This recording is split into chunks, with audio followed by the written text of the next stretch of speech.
आदिल को तो फोन मिला दो, उसको कहो कि उसका बाप उससे नाराज नहीं है, उसका बाप नाराज नहीं है, बस एक बार बच्चों को लेकर आ जाए। मेरी आंखें उन्हें देखने को तरस गई हैं। आपके मिलाए हुए नंबर से फिल वक्त राब्ता मुमकिन नहीं, बराए मेहरबानी कुछ देर बाद कोशिश कीजिए, शुक्रिया। The number you have dialed is not responding at the moment. Please try again later. लेकिन आदिल का नंबर हमेशा बंद मिलता, या वो मसरूफियत का बहाना बनाकर फोन काट देता। उसे डर था कि कहीं बाप की ममता और मोहब्बत उसके पुरसुकून और जदीद लाइफ स्टाइल में खलल न डाल दे।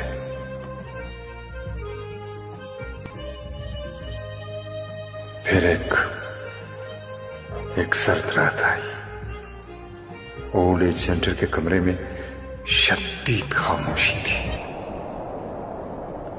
बाबा निसार ने खिड़की से बाहर देखा।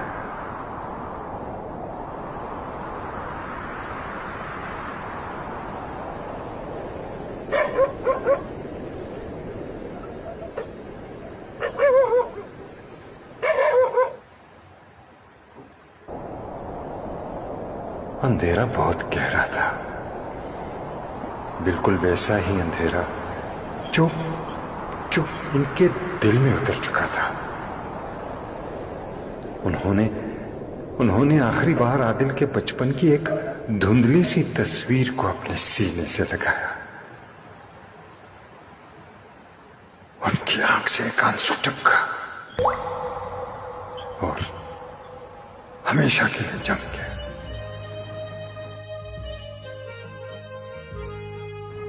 सुबह जब वार्डन कमरे में आया तो बाबा निसार इस दुनिया से रुखसत हो चुके थे। उनके चेहरे पर एक अजीब सा सुकून था, जैसे वो इस बेमरवत दुनिया के तमाम दुखों से आजाद हो चुके हों।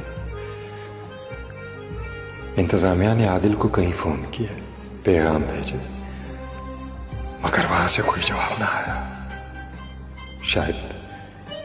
शायद उसके पास अपने बाप के आखिरी सफर में शामिल होने का वक्त भी नहीं था, या शायद वो दुनिया के सामने इस सच्चाई का सामना करने से डरता था।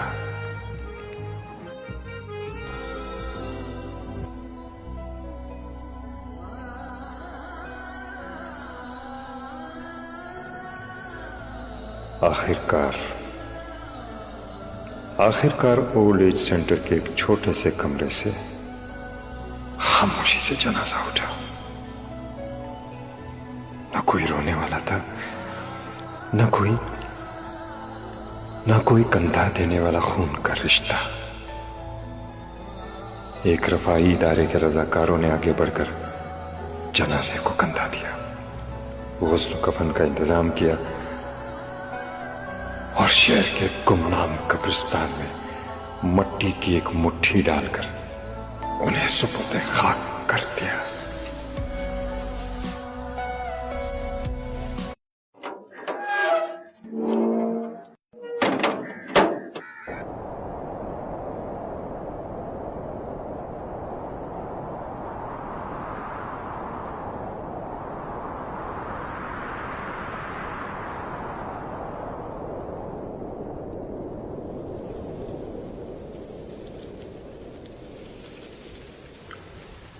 लोहे का वो गेट आज भी वहीं मौजूद था और नीम के दरख्त से एक और पत्ता टूटकर जमीन पर गिर चुका था। बाप रौनक घर दी सिरदा ताज हुंदे, बाप दे नाली जगते सोहणिया राजे हुंदे। बाप रौनक घर दी सिरदा ताज हुंदे, ਬਾਪ ਦੇ ਨਾਲ ਹੀ ਜਗ ਤੇ ਸੋਹਣਿਆ ਰਾਜ ਹੁੰਦੇ। ਬਾਪ ਦੇ ਹੌਸਲੇ ਫਿਕਰਾਂ ਤੋਂ ਆਜ਼ਾਦ ਕਰਨੇ, ਮੋਢੇ ਥਪਕੀ ਮਾਰ ਕੇ ਜਿਗਰ ਫੌਲਾਦ ਕਰਨੇ। ਬਾਪ ਦੇ ਹੌਸਲੇ ਫਿਕਰਾਂ ਤੋਂ ਆਜ਼ਾਦ ਕਰਨੇ, ਮੋਢੇ ਥਪਕੀ ਮਾਰ ਕੇ ਜਿਗਰ ਫੌਲਾਦ ਕਰਨੇ। ਦੁੱਖ ਤਕਲੀਫਾਂ ਦਾ ਬਸ ਬਾਪ ਇਲਾਜ ਹੁੰਦੇ। ਬਾਪ ਦੇ ਨਾਲ ਹੀ ਜਗ ਤੇ ਸੋਹਣਿਆ ਰਾਜ ਹੁੰਦੇ। ਬਾਪ ਰੌਣਕ ਘਰ ਦੀ ਸਿਰ ਦਾ ਤਾਜ ਹੁੰਦੇ। ਬਾਪ ਦੇ ਨਾਲ ਹੀ ਜਗ ਤੇ ਸੋਹਣਿਆ ਰਾਜ ਹੁੰਦੇ। ਮਾੜੀ ਚੰਗੀ ਭਲੇ ਦੀ ਖਾਤਰ ਕਰਦੇ ਨੇ, ਬਾਪ ਦੀ ਝਿੜਕੀਆਂ ਨਾਲ ਹੀ ਬਖਤ ਸੰਵਰਦੇ ਨੇ। ਮਾੜੀ ਚੰਗੀ ਭਲੇ ਦੀ ਖਾਤਰ ਕਰਦੇ ਨੇ, ਬਾਪ ਦੀ ਝਿੜਕੀਆਂ ਨਾਲ ਹੀ ਬਖਤ ਸੰਵਰਦੇ ਨੇ।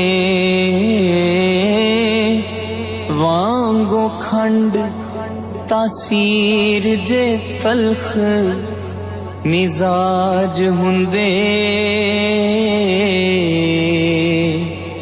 ਬਾਪ ਦੇ ਨਾਲ ਹੀ ਜਗ ਤੇ ਸੋਹਣਿਆ ਰਾਜ ਹੁੰਦੇ।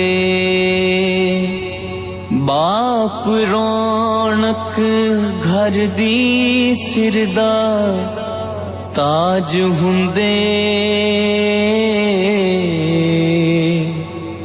ਬਾਪ ਦੇ ਨਾਲ ਹੀ ਜਗ ਤੇ ਸੋਹਣਿਆ ਰਾਜ ਹੁੰਦੇ।